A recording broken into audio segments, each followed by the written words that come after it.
I'm Travis. We are late to the party, and we are on our final episode of Better Late Than Never in regards to the top 100 from AFI's best films of all time. So far, if you've been watching these, it's a good starting point for us, and to know that we have not really dived into seeing these movies, and we really should. They haven't seen any of them yet. So far, we've only done 5. There's still one left on the list, and it was picked by our good Patreon, Eric. Eric has picked the top 100 AFI films. We picked random numbers, and so we are going to do one final episode out of the 6 that we chose. We will come back around to it again. So get those requests in, those submissions into the comments below, so that way we can pick something for the next 6 episodes. So Travis. So, I already know what the number is. Oh. The number is 83 because when he texted me, he's like, pick these numbers, but don't pick these numbers. So I knew that the last number is 83. In other words, pick random numbers that aren't the ones I chose. Yes. 83 is I didn't hinder number. them. Yeah. So it being 83 is lower on the list. So There's maybe more of a chance. More maybe of a chance. we got a chance we've seen this movie. So Travis, I doubt it, but maybe. Where are we with 83? Hi guys. I haven't said much today. I know. Now's your chance to shine. I'm just going to say, hey Eric, I appreciate you. I appreciate your suggestion. And I just like saying your name, Eric. So I hope you enjoyed these last few weeks where we get to say Eric. Eric G. Eric, you are great. So Travis, what did Eric pick for the 83 number? Which was actually AFI who picked it. Well, Yeah. this is a movie I think you may have seen. Okay. Knowing Travis, we have. He's being coy. Yeah, Fish. which means we probably haven't seen it. It's in the year of 1997. Okay, maybe Jurassic Park. If it's Jurassic Park, I'm going to be so happy. Oh, wait, that's 93. That's 93. Never mind. Come on. 97. In this particular... Movie release dates aren't my forte.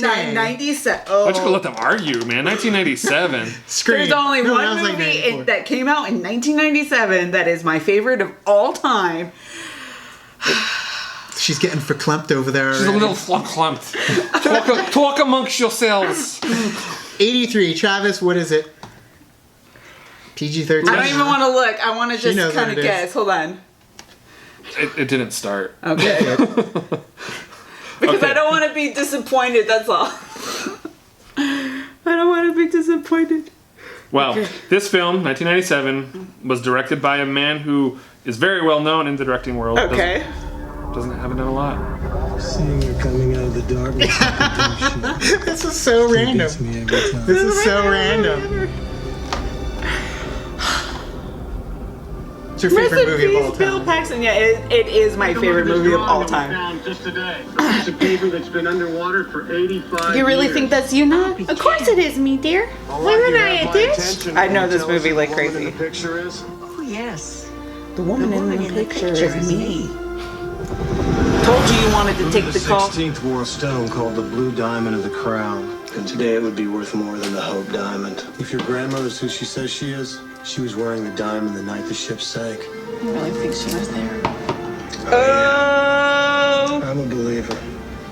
You want to hold that? Are you ready to go back to Titanic?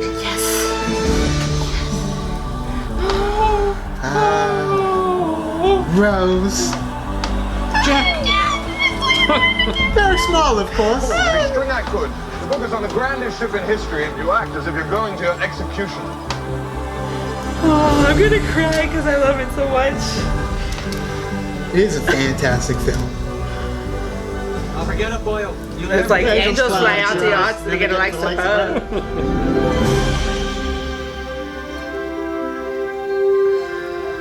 Sounds like The Rocketeer. Same composer. It's 11 to have met you. I'll never forget you. There's a fine match with Hockley that will ensure our survival. A real man makes his own you- luck. I don't pretend to know why. Billy Zane, Titanic. Company close. Phantom.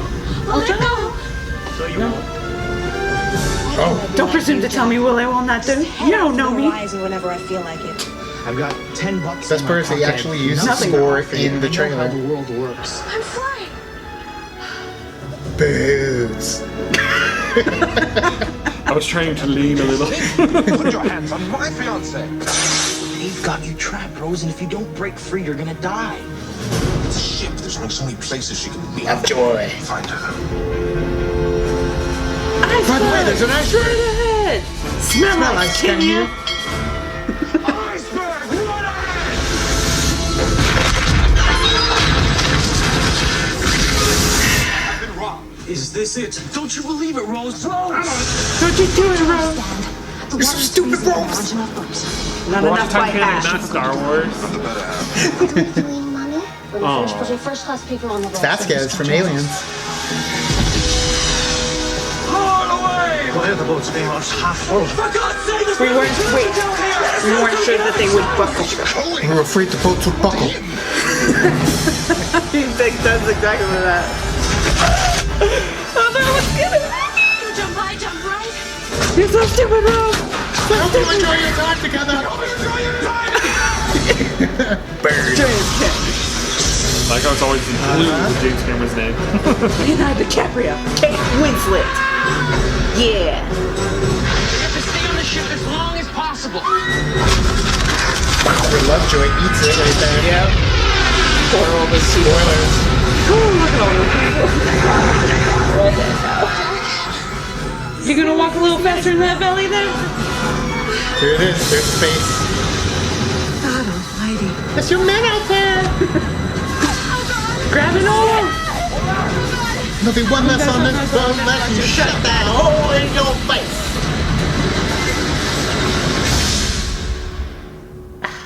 Titanic. Spoilers. Just kidding. We already know. Oh, look at I'm like shaking because I love it so much. So, Where is it? We actually have the VHS version. You guys remember that? The double tape 2 cassette? I guess you will get your headlines, Mr. Ismay. And then it stops. And then it stops, and then it comes back, and You have to put the new tape in there. Yep. So, yeah. I'm not a fan that this trailer just told me the whole movie. I know how it ends now. You know what, though? Yes, there actually are a lot of story beats that they show you, especially when it comes to making him think that Jack stole the diamond and now they're on the run. And granted, though, the movie itself elaborates a hell of a lot more with him being locked to the pipe and then her having to go figure out a way to get him out. Like, it's a side quest, but it definitely Side quest. adds a lot of suspense to To hell this with you. this time clock that's running. Yeah. Yeah, I love this movie so much, and I just the way that this movie was shot, because they could have totally just did like a period piece movie and not do all the stuff that they did at the beginning with showing the like This is a grandeur film. It's a Right. huge undertaking. James Cameron, as I was saying, he picks and chooses his movies because he's a huge director, but he doesn't have a lot under his belt of movies he's directed. Right. So when he does a movie such as Titanic, he invests a lot into it. Right. And like Would I you said, say that this movie is Titanic in scale? It is quite Titanic, especially if you watch the making of it. Absolutely. But you were Yeah, saying the beginning with where they have the story between Right, and I where love- they're The boat. really building up the characters. And the that- fact that they used like real footage from Titanic. Okay, so when this movie, I'm gonna go back. Good. Calm So down. when this Go, movie go. came out and I watched it, it really sparked my interest of what Titanic was and what happened to the boat and everything. And I still are so intrigued at to like the way that they did stuff now that Titanic itself, like a lot of the stuff that they do for boats now is because of what happened on Titanic, that a lot of the regulations have changed. And I also, this is a movie that I started loving Leonardo DiCaprio. So yeah. But I love the storyline. Like, you would think, like, oh, you already know the ending to the story, and it's on a boat. How big can you get a movie like this? But the cast that they have, Leonardo DiCaprio, Kate Winslet, you got Bill Paxton on the earlier side. You've got Billy Zane. Of course. So it's like you've got this big cast, and just the way that these characters intertwined on this story, where Jack was this poor person coming and winning a ticket to Titanic to go home, and then you have a Scarlett from like this the posh side of town, and they come together, and it's just I agree. Such a love story that I love so much. Anyone could have done a movie where you just make a movie about the Titanic and it cracks in half and the misfortune it happens. But doing an in-depth story that happens as the Titanic is the back end of this story, right, I think is what made this movie gigantic. And not only did the actual Titanic happening and sinking such a historical event, this movie itself, it was a historical event. My God, it made how much in the box office? And this was 20 years ago. Cleaned up at the Oscars. Poor Jack didn't even get a freaking nomination. No. But he ended up coming down and getting his later down the line. But I could talk about Titanic all day. I know you could. Jonathan Hyde as well was another one of the characters that's in this film. Freud. I love, Passenger? Is he a passenger? He was Ismay, right? Yeah. And the thing is with Jonathan Hyde as Ismay, like I love Jonathan Hyde so much, especially as Cadbury and Richie Rich. And then they took him and put him in this film, and I just hated him, like absolutely hated him. And he didn't really do anything, but that level he embodied, and so did Kate Winslet's mom, Rose's mom. Like they embodied that rich, smug, higher, quality person, and Hockley. But yet there were so many other ones there that were not too, that were in that group that were just I'll show you the way. Like they were real, like just decent people that made a lot of money.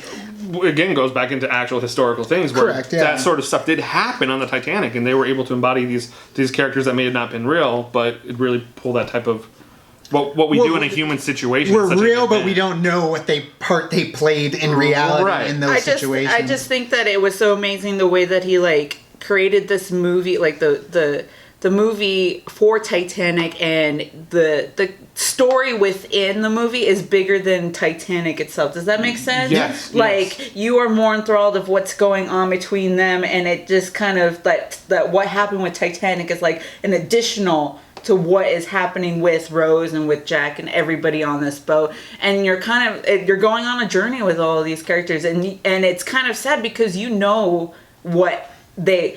kind of know where they end up as far as the boat sinking. Right. You just don't know whether if they. I gotta ask you a question. Yes. And I've known you for a while, and I've known you've liked this movie for a while. You gotta tell me your opinion on the door. I have two. Okay, for my selfish spoilers. Yes. For my, if you haven't seen it, you know what I mean. So for my selfish reasons, yes, he can fit on the freaking door, or they could have taken turns or whatever. They could have like swam and found another door for him or something. Tied some bodies together. Yeah, exactly. They could have done something. But in all honesty, I feel like if he were to be put onto the door, it might have sunk the door more. It might have still had both of them float, no problem. But the boat or the door would have sunk more, where they would be more exposed to the water, and so then they would probably both but then they could heat each other up. The way I see it is that Rose being on the door was on that door for the most maximum amount of time before death. Like, she was literally knocking on death's door. Yeah. Any more exposure to the water would have definitely put her into hypothermia at the point of death. So I think that there was no way of swapping out. They both would have died if that were the case. There was no way to get anything else, because if there was anything else, everybody would have gotten it, which in my opinion, everybody would have been fighting over that door. Yeah. They would have just been like, oh, she's already got that one, let's move on. No, get the hell off that door. We're all getting I like how you decided to go with the British accent for that one. Why not? But that's the thing, is everybody would have tried to get on that door. They would have fought for it, and nobody would have won. You're like, oh, you're so posh. Here you go. So she needed Jack to protect her on that door, so that way nobody would come around and try and get it, because that's what happened. That one dude grabs onto Rose and tries to use her, and he get off her, beaten to hell, and then she ends up surviving because of Jack. So I feel like, yes, there was no way for anybody else to get on that door other than her. She would have been exposed in the water. It would have sunk lower. And by the way, my favorite interpretation of Titanic is actually the news radio episode. episode where they do news radio on the Titanic. Check it out. It's one of the most amazing episodes besides news radio in space, which is also another fantastic episode.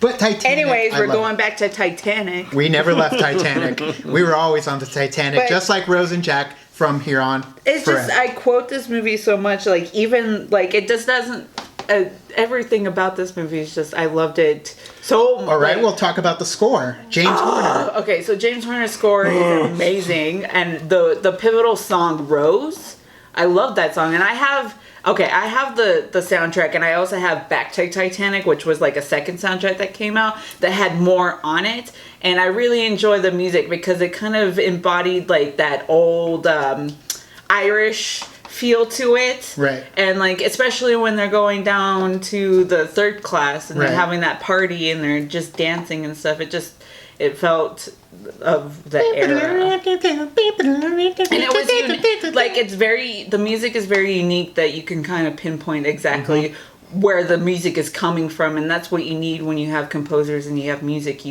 What makes it great is that you can separate them and you'd be like, oh, that's from Titanic. Right, and Celine Dion was, That's why when I watch Avatar, I'm like, James Horner, you got lazy, man. Why are you just throwing in themes from Glory and Titanic in Avatar? I don't want to talk about Avatar. That's fine. We're talking about James Horner and Titanic and how amazing the score is. And I love when a score actually takes the theme that's throughout the film and puts words to a song that is the overarching song for the film. I'm not a huge Celine Dion fan, but that song is an incredible song, and it is Titanic. So I know that it might be silly, but one of the things that I absolutely love about Titanic is the way that they ended the movie. Okay. With the fact that, spoilers, she had the heart this whole time. Yep. Yeah, she had the heart the whole time, and she finally realized, like... It's like super valuable, super expensive. Yeah, super expensive, and she kept it this whole time, and then she finally was able to let go of it, and then I just like the part where you go at the end and she dies. And by the way, that heart has been on this Chewbacca behind us for probably the last 6 months. So it's been there for quite some time. I didn't ask. I mean, taking yourself away from knowing what you know from the film, would you have seen this film based upon the trailer? Yes. She did. No, she did. Exactly. Admittedly, when this movie came out, I did not see it in theaters. Oh, damn, man. I saw it 3 times in theaters. I saw it. It wasn't until I got the Blockbuster dual set that I watched it at home while my mom was making spaghetti. I saw Boobs. I was 13. I mean, come on. I saw it twice in theaters, but it really didn't hit me as hard until I got it on VHS. And then I watched it literally every day after school. Like, no joke, for a whole year. Like, that's all I wanted to watch was Titanic. I didn't care. They're like, you want to watch something else? No, I want to watch Titanic. Like, we even got to the point where we got, like, the separate rewind thing that you would plug in, that you would just separately put this in. The rewinder. Yeah, the rewinder. So that way, when you're watching it, you have the other one already, like, rewinding, and then you switch them out, and then you put that one in so you can watch it again. That's funny. So what you're saying is 83 was a good number to pick. Yes. Because it was completely randomized. Completely random. But to realize that it is 83 on the 100, so... Right. Well, again, the newer movies have a hell of a battle. In my book. You have to think about it. To get to the higher levels, you gotta bump everybody back by one. If you're gonna do that, I think AFI is like, eh. And speaking of that, I mean, this whole list from American Film Institute. But I think it's more so like the influence it had on, and the impact, and a lot of the older movies have a lot more impact because they've been out longer, and the fact that they've been. Styles in those earlier films. They have more influence. Like I'm sure that a lot of the older ones that are on the list influenced James Cameron with Titanic. Absolutely. But yeah, the American Film Institute list is an amazing list. There's a lot of great films on there, and it's a shame that we couldn't get to all of them because I know there's plenty of them there that you guys have seen. I'm actually kind of sad that we did Titanic because then we can't do it again. And we already did it. Well, we might have to put in for Titanic 2. Yeah, it exists, but not this one. But great list, you guys. I mean, if any of you on there or have any of those films that are on that list, and you've been able to look at that list, and there's something that you see on that list that we didn't cover, bring it up. Comment it below. Let us talk about it. I mean, 5 out of 6 movies they haven't seen. Yeah. So the 6th one we've seen a hell of a lot. And the 6th one, actually, probably the amount of time I've watched it, it could have been watching other movies. Covers it all. It covers all the other covers 100. Yes, so. this is the one movie I was allowed to watch when I was. And we will be returning to the AFI Top 100 as well. We will pick random list. numbers again. It's just we're not going anywhere, so we got a while for us to be able to burn through that 100. So we got a lot there. So give us some themes again, Eric. Again, thank you very much for this list. It was a great idea. The top 100, man. I appreciate it. Definitely gives us a lot of content for quite some time. Yep. And now I want to go watch Titanic. We probably will. But either way, thank you guys for watching this. Let us know what you guys thought in the comments below. You could also like and subscribe. And you did a thing on our Facebook, Twitter, Tumblr, Instagram, Stardust. All the social networking gin joints, you know where they are. Kick into the party, fuel the party, keep the party going at our Patreon, gets us where we need to go. Thank you guys so much, and as always, now it's time to say goodbye. Time for take 2. I never let go, Jack.